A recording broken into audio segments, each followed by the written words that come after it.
যার যার ঘর থেকে, যার যার অবস্থান থেকে আপনারা বেশি বেশি আস্তাগফিরুল্লাহ পড়ুন, তওবা পড়ুন, লা ইলাহা ইল্লা আনতা সুবহানাকা ইন্নী কুনতু মিনাজ জালিমিন দোয়া ইউনূস পড়ুন। তো যে ভূমিকম্প হবে বলা হয়েছে, বিশ্ববিদ্যালয়ের অধ্যক্ষ জানিয়েছেন সত্যি বড় ধরনের ভূমিকম্প হতে যাচ্ছে। আর শুক্রবার যেই ভূমিকম্পটা হয়েছে, গতকাল রাতে সন্ধ্যায় যেই ভূমিকম্পটা হয়েছে, আসলে এই ভূমিকম্পর উৎপত্তি উৎপত্তি শুরু হয়েছে নরসিংদী জেলা থেকে। বিষয় হলো কোথায়, আল্লাহর লীলা খেলা অস্বীকার করার মতো কিছুই নাই দুনিয়ার জমিনে। এই দুনিয়ার জমিন আল্লাহ রাসূল এমন কিছু দিয়ে সৃষ্টি করছে যা রহস্যজনক। আল্লাহর লীলা খেলা অস্বীকার করার কিছুই নাই। তো গবেষকরা কয়েকটা বিষয় উল্লেখ করছে যে ভূমিকম্প কি কি হলে হতে পারে। কেউ বা বলছে যে মাটির নিচে যে গ্যাস একটা তৈরি হয়, সেই গ্যাসের কারণে হয়।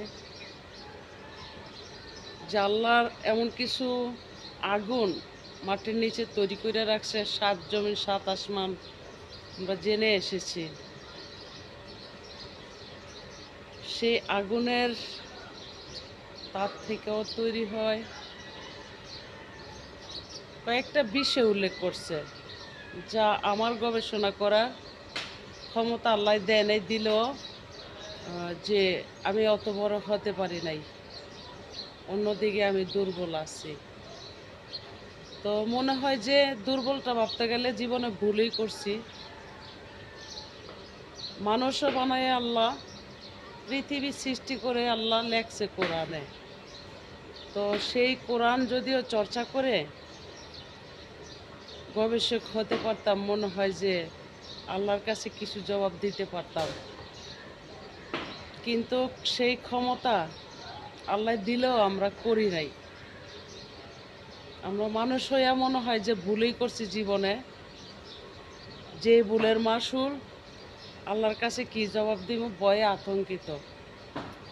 তো আল্লাহ কোন সাধনে পার করে বলা যায় না, কোন কাজের বিনিময়ে পার করে বলা যায় না। আল্লাহর পদার্থ কোনো কিছুই অস্বীকার করার মতো কারো ক্ষমতা নাই, যতই গবেষক হোক আর যাই হোক।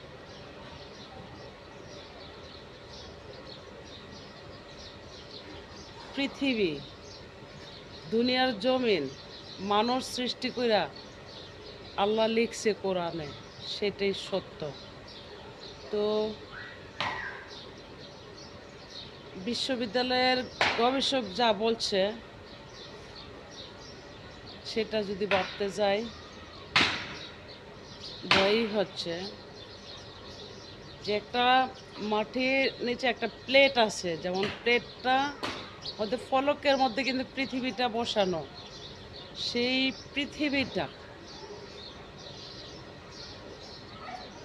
যে প্লেটটাতে বসানো ছিল সেই প্লেটটা কিন্তু ভাগ ভাগ হয়ে গেছে।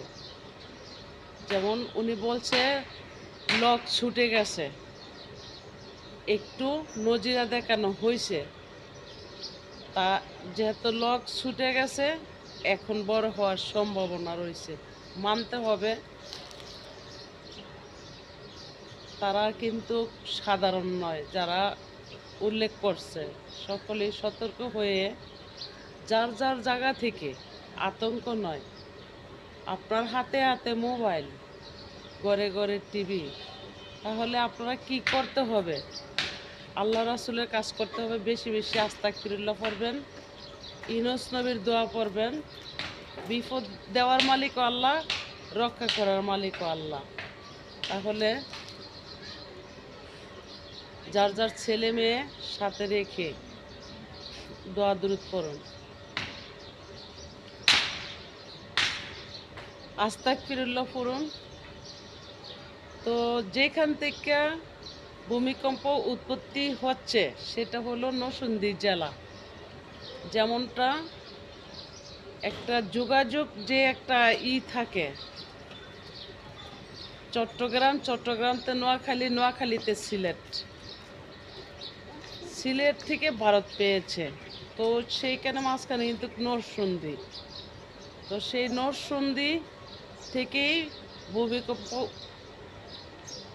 উৎপত্তি হয়েছে। যেমনটা একটা ছিল, এখন ছুটে গেছে। তো সকলেই সতর্ক সাবধান। কতটুকু বুঝাইতে পারলাম জানি না। আল্লাহর পদার্থ মানতে হবে।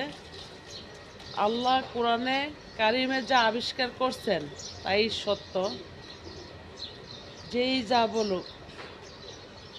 তবে কেউ আতঙ্ক ছড়াইয়া মানুষকে ভয় দেখাবেন না প্লিজ।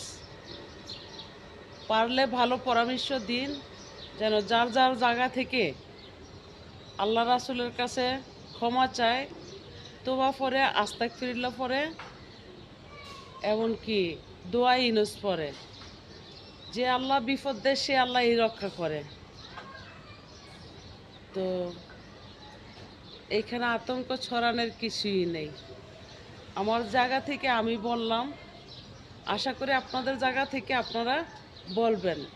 তবে ঢাকার সিটিতে গণবসতি ঝুঁকিতে বেশি একটা ঢাকাই রয়েছে। তো ঢাকাতে যে এত গণবসতি, 7 তলা 8 তলা বিল্ডিংয়ে আমরা থাকি, কেউ বা 7 তলায় থাকি, কেউ বা 3 তলায় 4 তলা 5 তলা, এইভাবেই মানুষ থাকা হয়। তো সকলেই চেষ্টা করবেন এই 2-1 দিনের ভিতরে যে একটু ফ্যান থেকে বাচ্চাদেরকে আলাদা রাখার জন্য। যে ধরেন এখানে আমার খাটটা, এইখানেই কিন্তু আমার ফ্যানটা, আমি বুঝাইতে পারছি কিনা জানি না। তো ফ্যানটা আড়াল থেকে একটু দূরে থাকবেন, যেন ফ্যানটা পড়তেও পারে। আল্লাহ রক্ষা করুক, সবাইকে হেফাজত করুক, খোদা দয়া করবেন। খোদা তালার উপরে কিছুই নেই, আমি খোদা তালার উপরে কিছুই বলতে পারতেছি না, বারবার আটকে যাচ্ছি। হয়তো আল্লাহ কিছু মানব জাতিকে এমন কিছু দিয়ে সৃষ্টি করছে, কিন্তু তারা সৃষ্টি মোতাবেক চলে না বিদায়ী আজকে এই দুর্দশা ঘটতে যাচ্ছে। এমনকি আমরা কিছুই বলতে পারি না, আটকাই যাই। সেই বড় গবেষক হতেও পারি নাই, তাই কিছু বলতেও পারি না। কারণ কোরআনের উপরে যারা ভিত্তি করে গবেষক হয়েছে, যদি প্রকাশ করে থাকে কখনো মিথ্যা হতে পারে না। আমি আল্লাহ রাসূল ও কোরআন, এই 3 বিষয়কে আমি খুবই আমার কলিজার টুকরা নয়নের মণি। মুসলিম বলতে সকলের জন্য কলিজার টুকরা নয়নের মণি, মনে হয় যে আমার আত্মার স্থল একটা। আমি আর কিছু বলতে চাই না। ভালো থাকবেন। এসব কিছু যা কিছুই আছে আসলে কর্মই মনে করতেছি, তো কর্ম করে যাচ্ছি। 1 সেকেন্ডের আশা ভরসা নাই। আজকে মরলে কালকে 2 দিন। ছেলে মেয়ে যদি আল্লাহ বাঁচিয়ে রাখে 2-4 দিন কাঁদবে, পরবর্তীতে ঠিক মতো খাওয়া দাওয়া করবে, সুন্দর মতো চলবে, এতটুকুই। যদিও ভালো কিছু করি তাহলে দোয়া করবে। তো আপনাদের জন্য, সকলের জন্য দোয়া রইল, আমার জন্য দোয়া করবেন। ভুল হইলে ক্ষমা করবেন, ভুল হতে পারে। তো আরেকটা বিষয় জানলাম, ভারত যে বৈঠক করছে জননেত্রী শেখ হাসিনা ফেরত আনা নিয়ে, সেই বৈঠকে বলা হয়েছে শেখ হাসিনাকে ফেরত দিবে